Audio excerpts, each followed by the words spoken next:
South Africans don't deserve good, strong leadership. That's the truth. My mind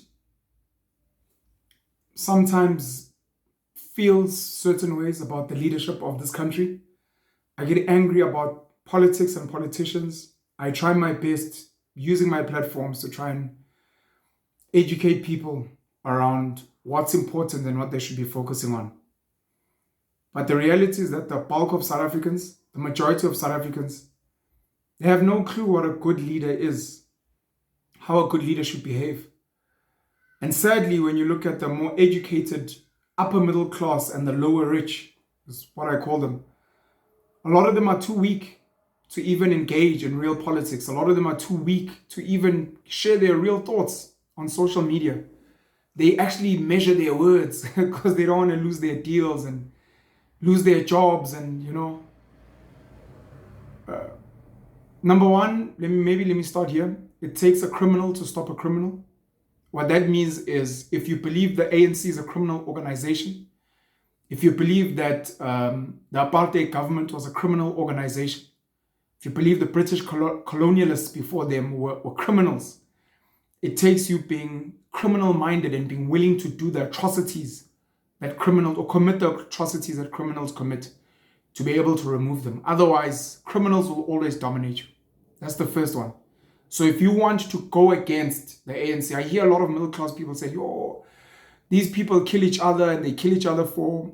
Essentially, you need to be willing to do those kind of things if you want to remove them, because they are willing to do those things to make sure that no one stops them from eating. I mean, we saw Marikana and what happened when workers were striking for more money.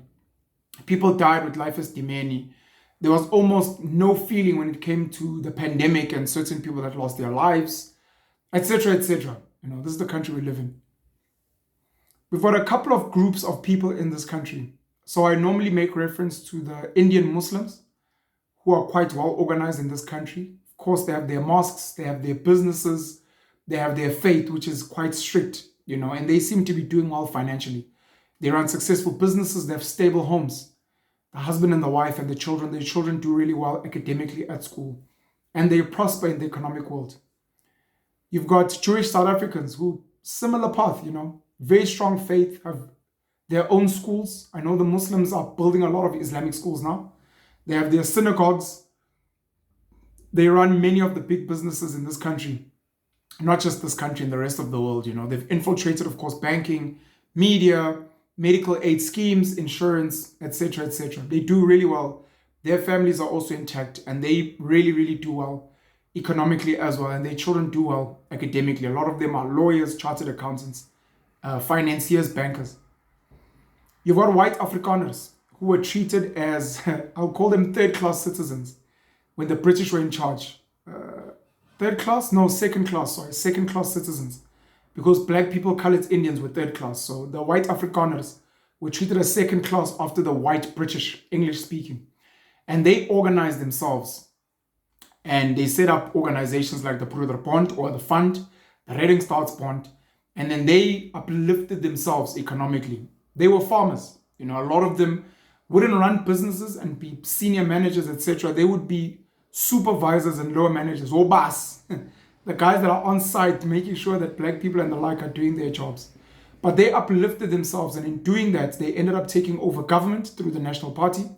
We saw them infiltrating media. Today we've got Naspers, DSTV, Multimedia, Mnet. You've got banks, Volkskas, which merged with 4 other banks. Today it's Absa, but I know they also infiltrated First National Bank. You've got Afgri, which I believe was the biggest grain distributor on the African continent. I think it's been sold to American investors now.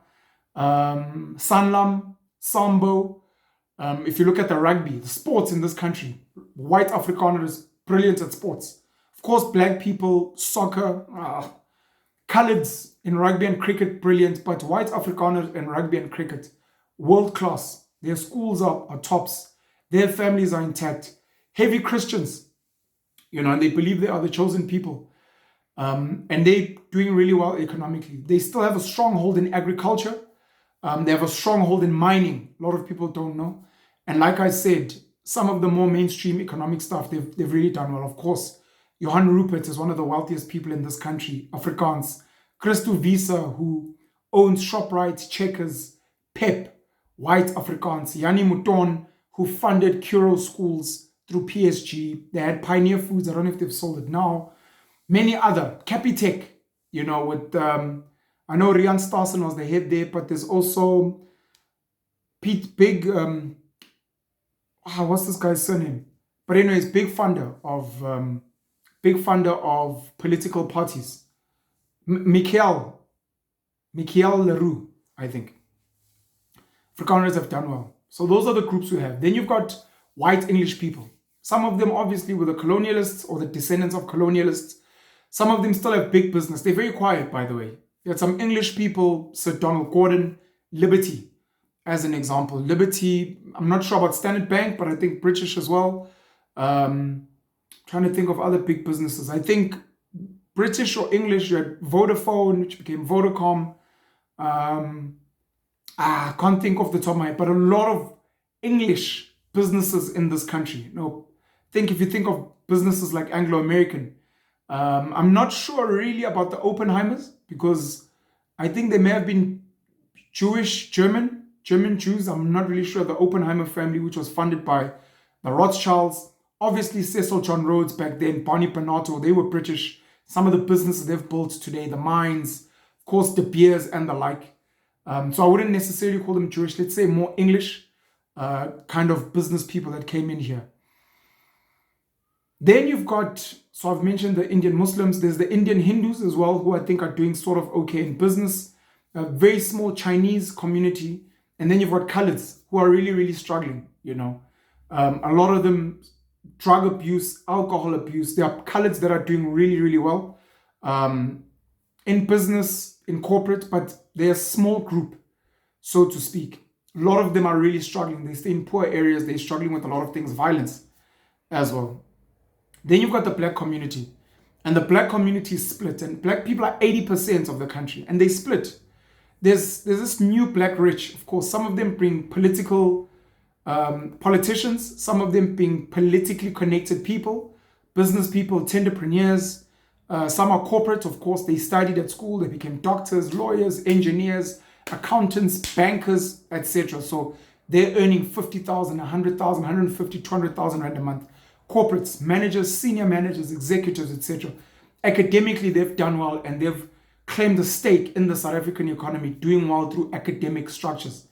Tenders, of course. Some people are business people. Some people are business people from back in the day. They own taxis, they own buses, they own butcheries, supermarkets, funeral parlors, etc. Business people. Some, of course, some Daumo Irvin Koza own soccer teams. Some of them own trucks, and many other businesses as well. There's many hidden black business people in this country who are in manufacturing. Some are in mining. Some are in farming. But you won't know them. We may know some of the politically connected and not the ones who are true business people. Then there is the middle class, general middle class of black people. This is the teachers, the nurses, the police officers, the traffic cops, the basic administrators. And at a lower level, you've got the guys that work in retail stores, you've got the guys that work at your fast food outlets, you've got the petrol attendants. I guess we could add taxi drivers, bus drivers in those brackets as well. You've got small business owners, very, very small, the hawkers, mama badaisi plate. The guys that are selling on the streets, people that maybe do basic plumbing, electrical work, mechanics, those type of people. And then you've got the majority. Very poor black people who are living in the townships, in the villages, in informal settlements, / squatter camps, who are surviving on social grants, who are surviving on taking their kids to free, no-fee schools, who are surviving on healthcare. They can't afford public healthcare, they can't afford medical aid and the like. So when you look at all these groups, the Asian community, the Muslim, Chinese, and other, they make up about 2 to 2.5% of the South African population. And they're fine. They run trade. They have a good faith and their families are intact. If you look at white people and we'll bunch them all together, the white Afrikaners and then the white English, it might be Portuguese, Greek, whatever the case may be, white people. They make up about 8 to 9% of the population in South Africa. Generally, they're doing well. Their unemployment rates are single digit, 3% to 8%, etc. Some of them run businesses, some of them work in corporate, some of them are just middle class. They work in hospitals or they work as the police or whatever. Then you've got the coloreds, 8%. Similar to white people, but very high unemployment. Maybe we'll say 20% or so. I'm not sure of the stat.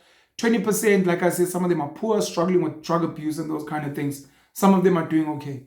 Then the black masses, this 80%, you've got generally 43 to maybe 50 something percent unemployment generally.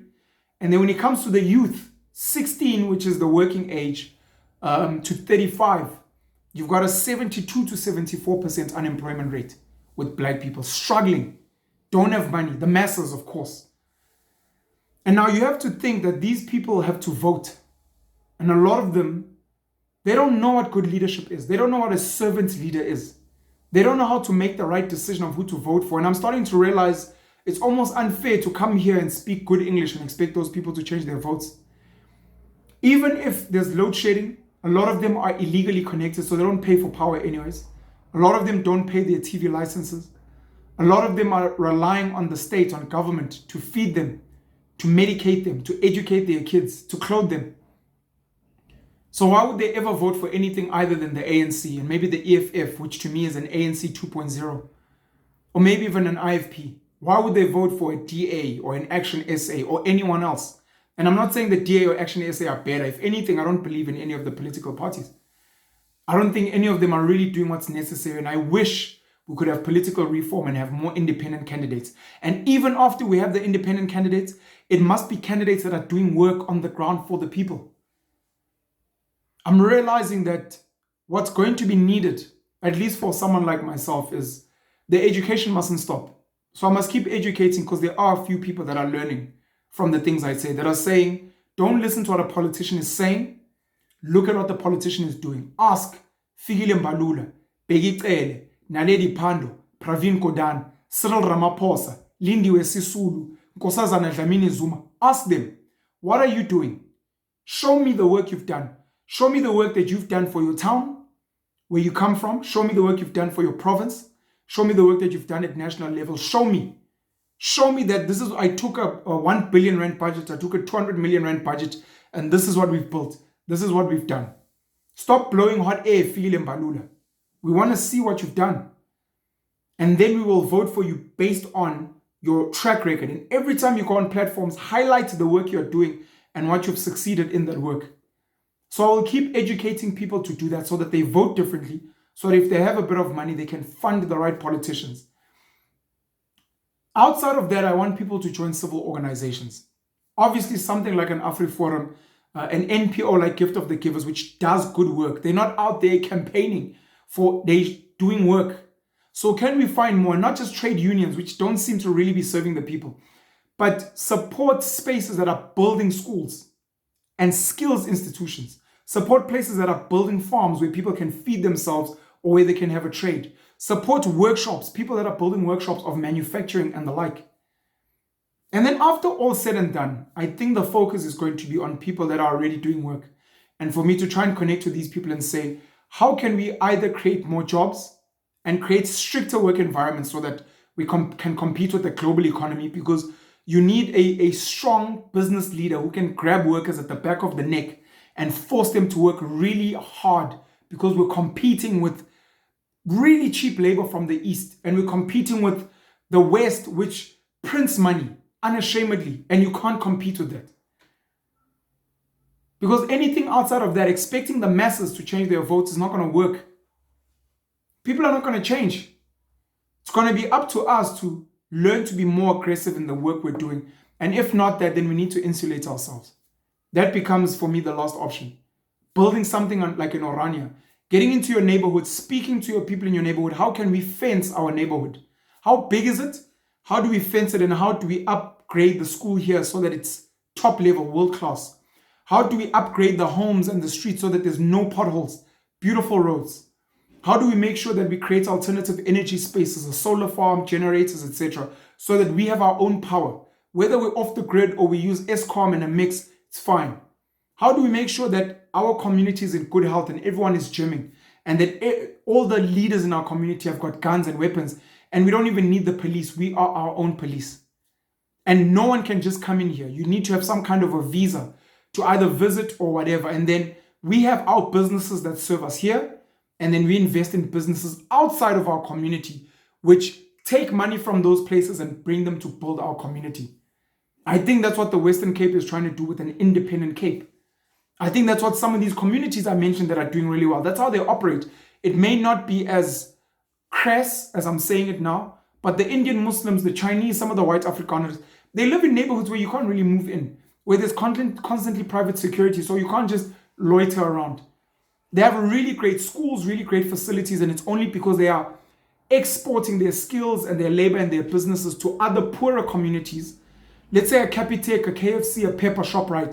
These businesses are in townships and they suck all of that money. And then they ensure that people can have mansions, send their kids to top private schools, have private security, have medical aid and great private hospitals. That becomes the last point of call. And if not that, then maybe it's time to leave South Africa, because I don't think the masses deserve good leadership in this country. Mentally, they're not well. South Africa does not deserve a democracy because our people are not politically literate. Our politicians, from the ANC to the EFF to the DA to the IFP, all of them I don't think are serving the people. And I think a lot of them are corrupt. And they're only after making money and living very well. Something has to change, and I will continue being a voice for people that feel we deserve a better way to live. And if it's not going to be for the masses, then it's going to be for the minority. And we're going to be, as the minority, find spaces that we're going to upgrade so that they look good. For people of different races, of course, but that are willing to work, willing to educate themselves, willing to go and get resources from other places, willing to get skills. And then we must be willing to create borders around our elite communities so that we can thrive and win. And then create jobs for the people outside and make sure that we rule them with an iron fist within our businesses so that our businesses can succeed and compete with the globe at large. Penny, the Black Pen. Have a great day. Cheers.